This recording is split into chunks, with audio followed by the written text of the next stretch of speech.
j'ai la dalle ce soir. Ce programme est adapté pour les personnes à mobilité réduite. Bonjour les bons vivants. Salut Dédé. Salut tout le monde. Donc nous voilà pour un nouvel épisode. Et cet épisode nous mène du côté de Saint-André.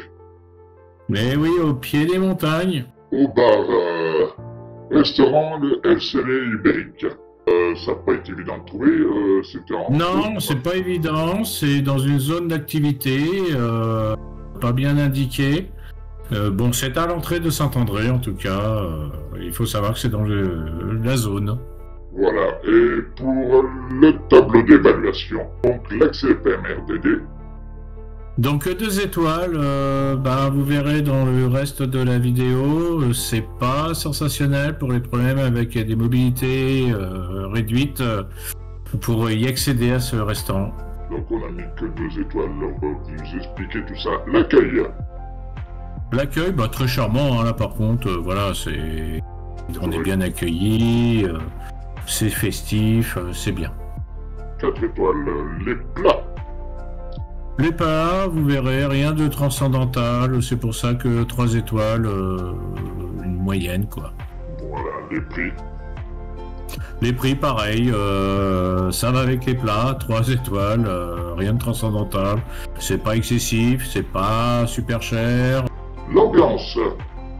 L'ambiance, là, pour la soirée qu'on a passée, c'est vrai qu'il faisait bon, être vous verrez, sous les tonnelles et tout, pour pouvoir manger, discuter. C'est une bonne ambiance en cas de restaurant. 4 étoiles. Donc, on vous explique tout ça. Donc, voilà, c'est Ibérique. Alors, déjà, le premier point négatif que nous avons trouvé, c'est qu'il n'y a aucune place pour les personnes en situation de handicap. En tout cas, pas proche du restaurant, on n'en a pas vu, pas trouvé. Pourtant, comme on a dit, c'est une zone d'activité. Donc, est-ce que c'est le fait de la zone d'activité que n'ont pas prévu aux abords des bâtiments, des parkings pour les handicapés? Mais on n'a rien trouvé de cela. En plus, les bâtiments, voilà, c'est des bâtiments plus industriels qu'autre chose. Et le long de la route, voilà, c'est tout le long de la route, c'est pas du tout évident, quoi. Non. Donc, voilà l'entrée.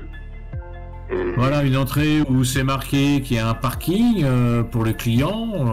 On s'est dit ok, mais quand on a vu ce que c'était comme parking, là on voit qu'il y a 2 fourgons. Je crois qu'on peut mettre au maximum 3 voitures au fond. Je ne sais pas si on peut se garer sur les côtés. Et là encore, je reviens sur le côté PMR. Les gravillons, qu'on soit en fauteuil roulant, en béquille, en problème d'appui, c'est pas évident pour des PMR. Ah non, parce que là, c'est un coup à vite triper, hein, surtout les personnes béquilles ou cannes, et même avec le fauteuil roulant, circuler sur les gravillons, ça doit pas du tout être évident. Donc voilà, on arrive à l'arrière, donc la terrasse. Il y a une superbe terrasse, voilà, terrasse mais en gravillon. En gravillon, il y a quand même du bitume, voilà, il y a quand même du bitume juste devant. J'allais dire pour les 3/4 c'est du gravillon. Le gros avantage c'est que grande table, suivant comment c'est exposé. Donc on peut venir en famille, en très grande famille, il n'y a pas de souci dans ce restaurant. Il y a de la place.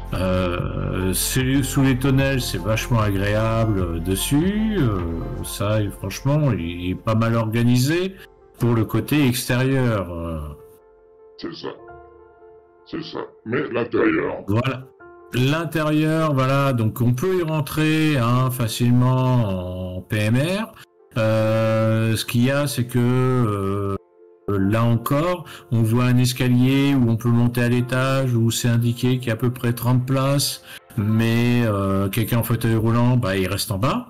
Et en bas, on n'a pas vu de table adaptée au PMR. Non, c'est il y a des manches debout. Voilà, au fond, il y avait certes des tables avec des banquettes, mais pas de vraie place pour mettre un fauteuil roulant au bout de la table. Non. Donc, à part les toilettes, je suis un grand spécialiste des toilettes, comme d'habitude. Oui, le restaurant a bien des toilettes pour PMR, assez vastes et bien foutues. Oui, c'est vrai que là, il y avait de la place, il y a de quoi de bouger et rentrer avec un fauteuil. Ouais, Donc, pour voilà. ça qu'on a mis que des étoiles Voilà, pour le côté PMR. voilà. C'est ça. Nous passions au repas, donc tu as commencé par un petit apéritif maison.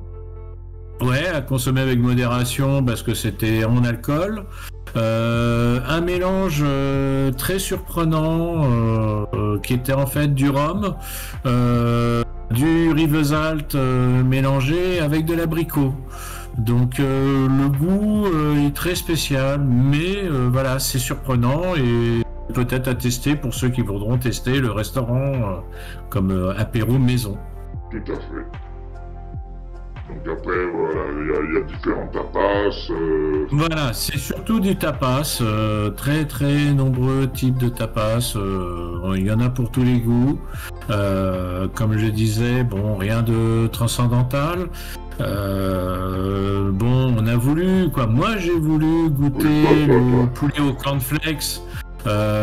Pour moi, c'est pas du poulet au cornflakes, c'est du poulet pané, ni plus ni moins.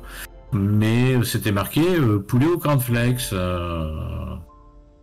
Après, c'est bon, je vais pas redire que Voilà, c'était pas mauvais. la qualité, voilà. Mais entre la qualité et le prix, rien de transcendantal pour ce restaurant. Surtout qu'on a eu des cas, là on voit un camembert normalement au miel, on avait du porc au miel, ce genre de choses, et malheureusement, bon, sur le camembert ça allait, mais le porc au miel, on cherchait encore le miel. Tout à fait, oui, c'est vrai. Alors on a arrosé tout ça avec un bon petit vin rouge, la Tramontane à consommer avec un coup de vent et voilà, il y a une bouteille qui apparaît par la Tramontagne sur la table. En fait, il est très très bon. Voilà, c'est un petit vin des Alberts puisqu'on se trouve au pied des Alberts à Saint-André. Et franchement, là, au Cahors, très bonne qualité, pas un prix abusé en termes de bouteilles. Tout en standard puisqu'on a retrouvé grosso modo dans les autres restaurants que l'on a fait la même qualité et la même prix d'une bouteille de rouge. Je ferai juste une petite remarque par contre sur le vin rouge, il était un peu trop frais pour du vin rouge. Ah oui, mais bon, quand il fait très très chaud, il y en a beaucoup qui vont râler en disant que il fait très chaud, 36 degrés chez nous, voilà, c'est pas évident d'avoir un vin rouge qui soit correct. Soit il va être trop chaud, soit comme nous, là, été un peu trop frais. Voilà. Alors, ce soir-là, nous sommes allés et il y avait une soirée dansante, soirée années 80, 90, 2000, animée par DJ Fred de Créazon. Et nous allons passer de suite au tableau d'évaluation. Donc, Dédé, l'ambiance. L'ambiance, deux micros, parce que franchement, j'ai pas entendu d'ambiance de folie, ni vu d'ambiance de folie. Le DJ passait du disque et point barre. N'a pas laissé de l'ambiance auprès du public qui était là et qui essayait de danser. Le mixage n'était pas folichon non plus. Hein. Ça, l'animation, voilà. L'animation aussi, on a mis deux micros parce que voilà, pour moi, hein, c'est mon avis. Après, je suis pas un spécialiste dessus, mais j'aime bien quand ça coule de source d'une musique à une autre. Donc l'animation lui-même, la savoir-faire passer d'une musique à une autre, pour moi, il ne savait pas le faire. Et on a vu directement sur la piste où il y avait 10-15 personnes qui dansaient sur une musique. Changement radical de rythme et d'ambiance, et les personnes sortaient de la piste. Donc pour moi, pas un très bon DJ. Non. Mais par contre, la qualité sonore. Ah, la qualité sonore et visuelle, là, il n'y avait rien à redire. On entendait bien la musique, on avait bien des basses. Et voilà. Le vrai problème, c'est le DJ qui n'a pas parlé au micro dessus, quoi. Donc Donc là, on a mis les 5 micros, ça les vaut, mais voilà, pour le reste, c'est vrai que c'était pas évident. Donc, DJ Fred, voilà. Donc là, voilà, on voit bien un micro, on voit bien qui se prend en photo ou qui prend en photo la soirée, mais on ne l'a jamais entendu de la soirée, quoi.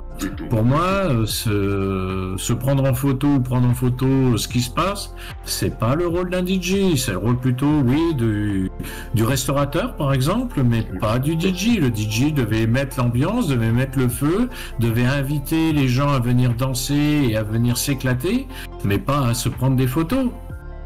Et apparemment, donc, DJ Fred est très souvent là-bas.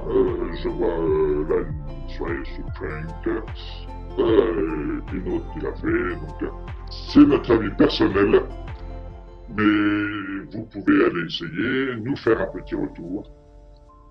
Et... Voilà, moi je pense que le côté venir manger quelques tapas quand on est dans le coin de Saint-André, pourquoi pas.